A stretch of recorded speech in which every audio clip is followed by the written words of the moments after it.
নমস্কাৰ আজি ভিডিঅ'লৈ আপোনাক স্বাগতম জনাইছো আমি কম প্ৰত্যেকই জানো যে খং নামে চন্দাল বুলি অসমীয়াত কথা এটা আছে আজি আমি আলোচনা কৰিম আপুনি যদি অতিমাত্ৰা খং কৰি থাকে ৰাগ কৰি থাকে তেতিয়াহ'লে ই আপোনাৰ স্বাস্থ্যত কি ধৰণৰ প্ৰভাৱ পেলাব পাৰে আজি আমি এই বিষয়ে আলোচনা কৰিম আহক আজিৰ ভিডিঅ'টো আমি আৰম্ভ কৰোঁ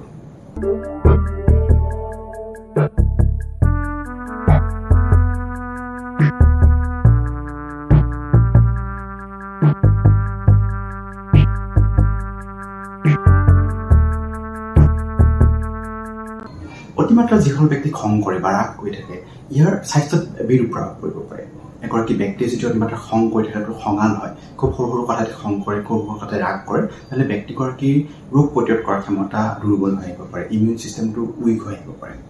ব্যক্তিগৰাকীৰ হাৰ্ট এটাক হোৱাৰ সম্ভাৱনা বাঢ়ি যায় ব্যক্তিগৰাকীৰ নানা ধৰণৰ স্কিন প্ৰব্লেম আহিব পাৰে ছালৰ সমস্যা আহিব পাৰে ব্যক্তিগৰাকীৰ ৰাতি ভালদৰে টোপনি নাহিব অৰ্থাৎ অনিদ্ৰাৰ সমস্যা আহিব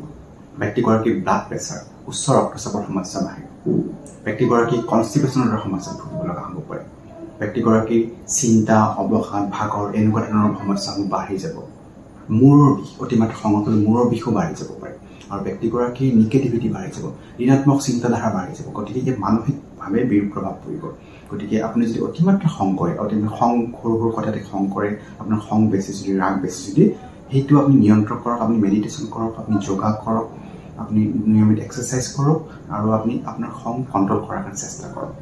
নহলে আপোনাৰ এনেকুৱা সমস্যা হ'ব আপোনাৰ শাৰীৰিকভাৱে স্বাস্থ্যৰ প্ৰতি বিৰূপ প্ৰভাৱ পৰিব আজিলৈ এইখিনি পৰৱৰ্তী পৰ্যায়ত আকৌ এটা বেলেগ বিষয়লৈ আপোনাৰ সৈতে প্ৰস্তুত হ'ম ধন্যবাদ নমস্কাৰ